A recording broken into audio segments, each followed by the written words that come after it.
दोस्तों, स्वागत है आपका अपने पाईपी एजुकेशन ट्रिक परिवार में। हमारा उद्देश्य है आपकी तैयारी को आसान बनाना ताकि आप हर कॉन्सेप्ट को स्पष्ट रूप से समझ सकें। दोस्तों, संस्कृत का जो टॉपिक है वो है शब्द रूप। शब्द रूप दोस्तों सबसे ज़्यादा परेशान करते हैं और सबसे ज़्यादा कठिन लगते हैं। मान लो किसी को भी संस्कृत नहीं आती, कोई बच्चा है उसे संस्कृत नहीं आती है, तो दोस्तों शब्द रूप जो है वो तैयार करना इस टॉपिक को बहुत कठिन होता है। ठीक है, तो आपको बता दें, देखिए एक ही ट्रिक मैं बताऊंगा और एक ट्रिक से सारे के सारे शब्द रूप याद हो जाएंगे एक वचन के। ठीक है, एक वचन के प्रथमा विभक्ति, द्वितीय विभक्ति, तृतीया प्रथमा से लेके सप्तमी विभक्ति तक सारे याद हो जाएंगे। ठीक है, चाहे शब्द रूप कोई भी हो, मेरी बात को ध्यान से समझना। तो आप इस वीडियो को अंत तक अवश्य देखना। एक ही वीडियो में आपको सब कुछ याद हो जाएगा, कहीं पे भी जाने की आवश्यकता नहीं पड़ेगी। जब हम समझा देंगे आपको दोस्तों, ट्रिक भी बता देंगे, तो उसके बाद हम एमसीक्यूज क्वेश्चन को लगाएंगे और देखेंगे कि हमारी ट्रिक जो है वो कामयाब है या नहीं। तो बिना किसी देरी के करते हैं वीडियो को स्टार्ट।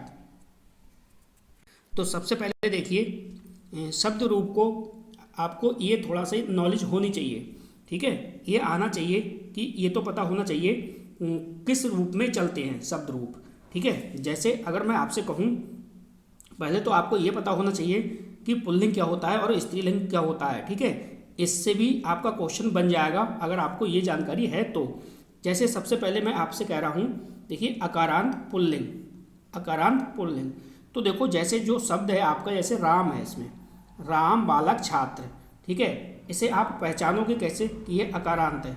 तो आप कहोगे देखो यहाँ पे लास्ट में क्या है, लास्ट का देखा जाता है, लास्ट में क्या है, ये छोटा आ रहा है यहाँ पे, तो इससे हमने पहचान लिया सीधे सीधे ये अकारांत है।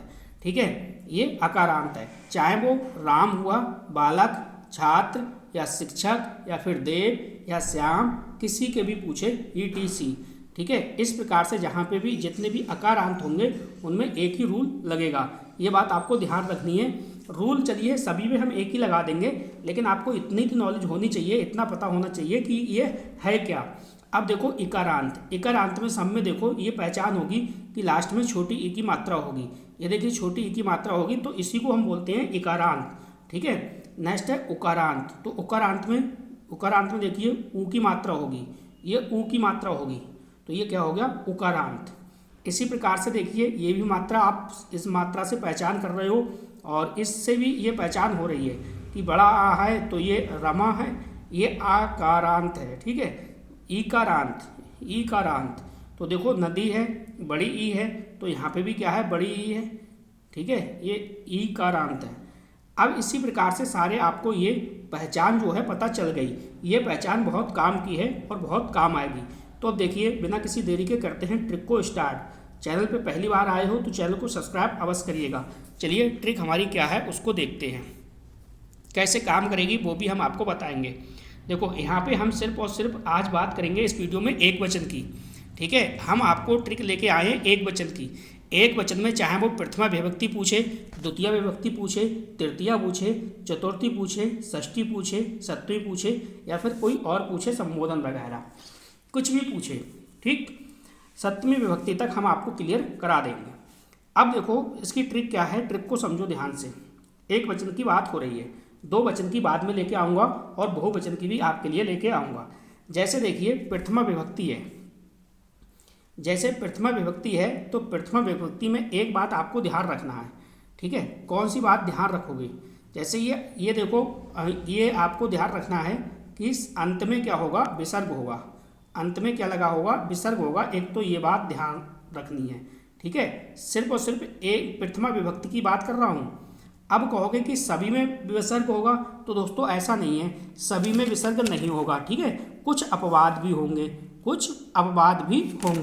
ठीक है, तो अपवाद कैसे होंगे? जैसे मैं कहूँगा अकारांत, अगर मैंने लिया अकारांत, ठीक है, ये वाला अकारांत। ठीक, अगर मैं आपसे कहूँ रमा का आप बनाओ प्रथमा विभक्ति, क्या होगा?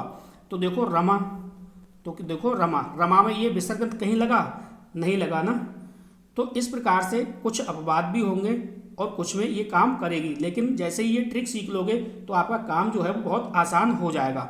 तो फिलहाल कुल मिला के आपको इतनी बात ध्यान रखनी है कि भैया जिसमें लास्ट में विसर्ग लगा होगा प्रथमा विभक्ति होगी।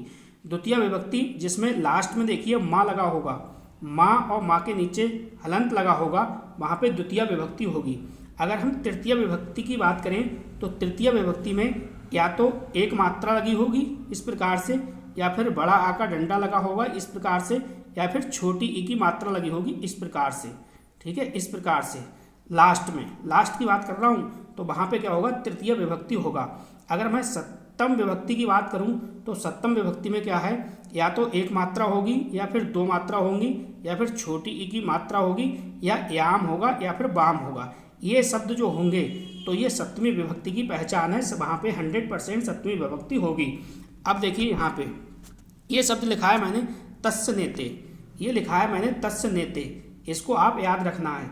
ठीक है, इससे आपको पंचम विभक्ति, ठीक है, पंचमी और षष्ठी और चतुर्थी विभक्ति याद हो जाएगी। आपको शब्द याद रखना है तस्य नेते। जैसे मान लो लास्ट में या आया तो समझ जाना या आया इसका मतलब इसमें चतुर्थी विभक्ति है। अगर लास्ट में एक मात्रा आ गई, ने किसी पे भी आ सकती है एक मात्रा, तो समझना ये क्या है, चतुर्थी विभक्ति है। इसके साथ आ गई तो ये चतुर्थी विभक्ति है। कभी कभी इस प्रकार से भी आ जाएगा यस, ठीक है, तो ये क्या होगा, ये छठी विभक्ति होगी। ये क्या होगा, छठी विभक्ति होगी। ये बात आपको ध्यान रखनी है। नेक्स्ट है ता, जहाँ पे भी ता आपको दिखेगा एंड में, जहाँ पे भी ता आपको दिखेगा एंड में और आपको हलंत दिखाई देगा तो ये पंचमी विभक्ति होगी। कौन सी विभक्ति होगी, पंचमी विभक्ति होगी। तो इस प्रकार से ये ट्रिक आपकी काम करेगी, 101% काम करेगी। आपने सीखा ता के नीचे अगर हलंत है तो ये पंचमी विभक्ति है। सबसे पहले मैं सीरियल से अब आपको समझा देता हूँ। देखो, प्रथम विभक्ति में आपको विसर्ग ध्यान रखना है, जहाँ विसर्ग होगा तो वो प्रथम विभक्ति होगी। द्वितीय विभक्ति में आपको लास्ट में माँ देखना है, माँ के नीचे हलंत देखना है, तो ये द्वितीय विभक्ति होगी। तृतीय विभक्ति में आपको या तो एक मात्रा होगी, बड़े आकार डंडा होगा, या छोटी ई लगी होगी लास्ट में। ठीक है, तो ये जिस प्रकार से ये देखिए एक मात्रा लगी है, तो यहाँ पे क्या है, तृतीय विभक्ति है। इसी प्रकार से ये पहचान आपको इसमें रखना है चतुर्थी में। अब चतुर्थी विभक्ति में या तो या होगा या फिर एक मात्रा ने या फिर ते, तो ये सब में क्या है, चतुर्थी विभक्ति है। ये आपको ध्यान रखना है। 56 444 ये कोड आपको ध्यान रखना है। अगर इस प्रकार से आ जाए यस तो ये छठी विभक्ति होगी, या फिर इस प्रकार से आ जाए ता तो ये पंचमी विभक्ति होगी। ठीक है, पंचमी विभक्ति होगी। सप्तमी विभक्ति की ये वाली ट्रिक है। चलिए अब लगाते हैं, ट्रिक को यूज करते हैं, देखेंगे काम में हमारे आएगी या नहीं आएगी। 100% दोस्तों ये ट्रिक काम करेगी। इसका आप स्क्रीनशॉट ले लो और अपने कॉपी पे लिख लीजिए, और लिखने के बाद अब चलते हैं क्वेश्चन आंसर को लगाएंगे। चलिए पहला क्वेश्चन देखिए आपकी स्क्रीन पे लग चुका है। चलिए पहला क्वेश्चन आपको लग चुका है आपका। देखिए यह लिखा है राम। राम शब्द का प्रथमा एक वचन की बात कर रहा है। तो प्रथमा एक वचन क्या होगा बताइए। प्रथमा एक वचन क्या होगा, आपको बताया था जब भी प्रथमा विभक्ति की बात करेगा तो हमेशा क्या होगा, लास्ट में क्या होगा, विसर्ग लगा होगा। देखो चारों ऑप्शन में किस में विसर्ग है, आप कहोगे पहले वाले में, तो पहला वाला आपका सही है। दोस्तों अगर इस टाइप से जिस प्रकार से मैं आपको बता रहा हूँ, इस प्रकार से अगर आप प्रैक्टिस करोगे तो बहुत जल्द बहुत कुछ सीख जाओगे, और एग्जाम में दोस्तों क्वेश्चन जो है आराम से आप बना भी पाओगे। अगर वैसे रटोगे तो रटना दोस्तों आसान नहीं है। ठीक है, मैं ये कमज़ोर छात्रों के लिए बता रहा हूँ। जो होशियार छात्र हैं उनकी कोई बात नहीं, वो तो कर ही लेंगे, याद कर ही लेंगे। नेक्स्ट देखिए फल का द्वितीय एक वचन। अब देखो द्वितीय एक वचन में मैंने आपको क्या बताया था, आप बताओ। द्वितीय में मैंने आपको बताया था कि लास्ट में जहाँ पे भी माँ आएगा वहाँ के माँ के नीचे क्या होगा, हलंत होगा, वही क्या है, द्वितीय विभक्ति होगी। तो इस शब्द में ये पहचान देखो काम कर रही है या नहीं कर रही है, बिल्कुल कर रही है। बी ऑप्शन क्या है, फलम। तो द्वितीय एक वचन क्या होगा, फलम होगा। तो इस प्रकार से सारे के सारे क्वेश्चन आपको बनेंगे। ठीक है, हो सकता है एक आध शब्द रूप में अपवाद भी हो, मैं ऐसा नहीं कह सकता, क्योंकि अपवाद होगा। देखो सीता, ठीक है, सीता में तृतीय एक वचन की बात करता है, तृतीय एक वचन की वो बात कर रहा है। तो बताओ भाई इसका सही जवाब क्या होगा, बताइए इसका सही जवाब जो है वो क्या होगा। आपको बताया गया था तृतीया में दोस्तों आपको क्या बताया गया था, आपको तृतीया में बताया गया था या तो एक मात्रा होगी इस प्रकार से, या लास्ट में बड़ा आ होगा इस प्रकार से, या फिर क्या होगी, छोटी ई की मात्रा होगी इस प्रकार से छोटी ई की मात्रा होगी इस साइड से। तो इनमें से पहचान देखो पहचान आपने देखी, आपने पहचान क्या देखी, देखो यहाँ पे बड़ा आ है, चारों ऑप्शन में देखो बड़ा आ लास्ट में कहाँ पे आ रहा है, तो आप कहोगे भाई पहला वाला ऑप्शन बिल्कुल सही है, पहला वाला जो ऑप्शन है बिल्कुल सही है। ठीक है, ये बिल्कुल एक एक पहचान आपको बता दी मैंने, और सारे के सारे क्वेश्चन आपसे आप जो है वो करके आओगे, कोई भी आपको प्रॉब्लम नहीं होगी। अगला क्वेश्चन देखो, क्वेश्चन कह रहा है गुरु, क्वेश्चन क्या कह रहा है, गुरु। ठीक है, और गुरु में क्या कह रहा है भाई, गुरु में कह रहा है शब्द का चतुर्थी एक वचन क्या होगा। अब देखिए चतुर्थी एक वचन आपको बताना है, बताइए तुरंत चतुर्थी एक वचन बताइए।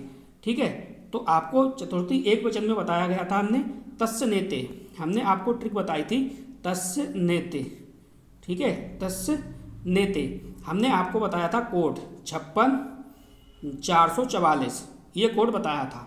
ठीक है, तो लास्ट में चाहे एक मात्रा हो, चाहे आपका लास्ट में ये या आए, या फिर ये ने के साथ आ जाए, या फिर ते के साथ आ जाए, या सिर्फ एक मात्रा किसी के भी साथ आ जाए। ठीक है, वहाँ पे क्या होगा, वहाँ पे चतुर्थी विभक्ति होगा। तो देखो ये ट्रिक कहाँ पे काम कर रही है, ये ट्रिक आपकी यहाँ पे काम कर रही है गुरबे। ठीक है, बी वाला ऑप्शन बिल्कुल सही है, तो ट्रिक आपकी बिल्कुल काम कर रही है। अगर आप यूपी टेट की तैयारी कर रहे हैं तो यूपी टेट की संपूर्ण तैयारी वाईपी एजुकेशन ट्रिक चैनल से कीजिए, संस्कृत की प्लेलिस्ट पे जाके आप कीजिए, एक एक वीडियो को अच्छे से देखिएगा। संस्कृत यूपी टेट का संपूर्ण सिलेबस जो है आपका प्लेलिस्ट पे मैंने अपलोड कर दिया है, प्लेलिस्ट बना दी है, प्लेलिस्ट से आप एक एक वीडियो को देखिएगा। चलिए अगला क्वेश्चन देखो, क्वेश्चन कह रहा है भाई बालक शब्द का पंचमी एक वचन क्या है, यानी बालक जो है, बालक शब्द का पंचमी एक वचन क्या है। अब देखो मैंने आपको ट्रिक क्या बताई थी, मैंने आपको ट्रिक ये बताई थी भाई तस्य नेते, क्या है, तस्य नेते। ठीक है, ये ट्रिक मैंने आपको बताई थी, आपको मैंने कोड दिया था 56 444, ये मैंने आपको कोड दिया था, इसके नीचे हलंत लगाया था।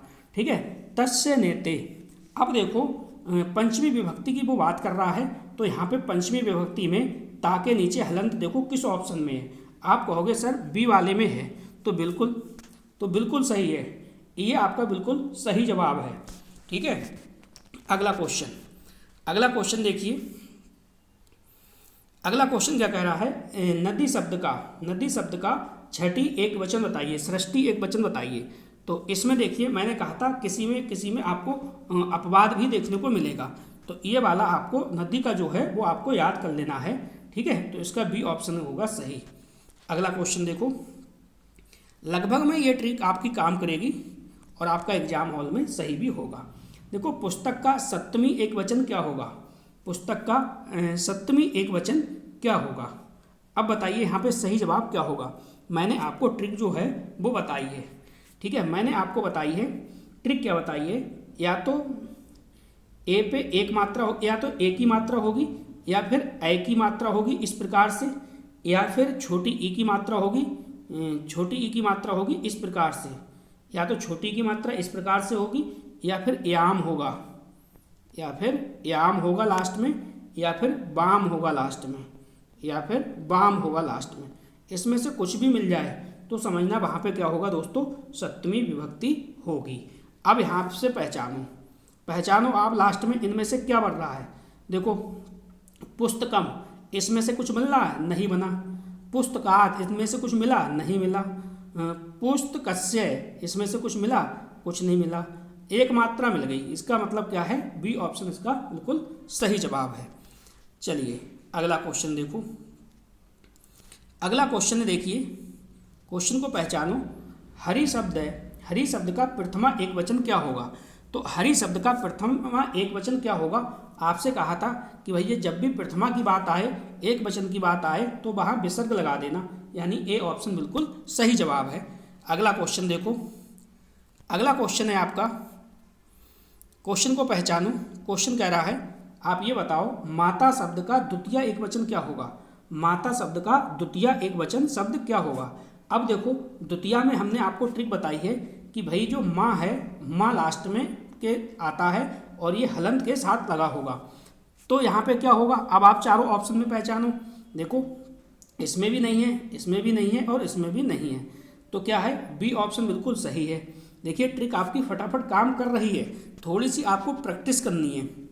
जैसे ही आप इस ट्रिक पे थोड़ा सा ध्यान दोगे और प्रैक्टिस करोगे तो एक एक क्वेश्चन आप चुन चुन के सही करके आओगे और रटने का झंझट ही खत्म। ठीक है, कुछ भी नहीं रटना। राम शब्द का सप्तमी एक वचन बताओ। अब देखो सप्तमी एक वचन बताओ, सप्तमी के लिए मैंने आपको क्या बताया था, ध्यान करो। सप्तमी के लिए मैंने ट्रिक क्या बताई थी, और पहचानो।